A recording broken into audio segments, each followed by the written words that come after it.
மதுரை மீனாட்சி திருக்கல்யாணத்தில் நடந்த இந்த அதிசயம் உலகமே வியந்தது. கைலாயத்தில் சிவபெருமானை பார்த்த அந்த நொடி மீனாட்சி அம்மனின் 3வது மார்பகம் மறைந்தது. ஈசன் கொடுத்த வாக்கின்படி மதுரையே விழாக்கோலம் பூண்டது.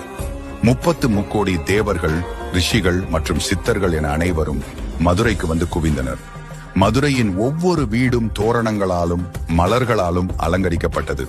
அன்னை மீனாட்சி பட்டாடைகள் உடுத்தி நவரத்தின ஆபரணங்கள் சூடி மணப்பெண்ணாக ஜொலித்தார். அப்போது கைலாயத்திலிருந்து சிவபெருமான் சுந்தரேஸ்வரராக பேரழகுடன் மதுரைக்கு எழுந்தருளினார். புலித்தோல் அணிந்த ஈசன் இன்று பட்டு பீதாம்பரம் உடுத்தி வைர கிரீடம் சூடி வந்த அந்த அழகை காண 2 கண்கள் போதாது. அவருடன் நந்தி தேவரும் பூத கணங்களும் ஊர்வலமாக வந்தனர். திருமண மேடையில் அன்னை மீனாட்சியின் கையை பிடித்து மகாவிஷ்ணு தாரை வார்த்து கொடுக்க, கெட்டி மேளம் முழங்க, வானுலகமே பூமாரி பொழிய சுந்தரேஸ்வரர் மீனாட்சி அம்மனின் கழுத்தில் மாங்கல்ய நாண் சூட்டினார். இந்த திருக்கல்யாணத்தை கண்ட தேவர்கள் மெய்சிலிர்த்து போனார்கள்.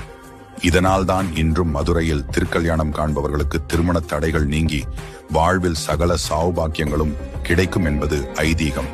தங்கை திருமணத்திற்கு வராத அழகர் ஆற்றில் இறங்கி திரும்பிச் சென்றார் என்றால் மீனாட்சியை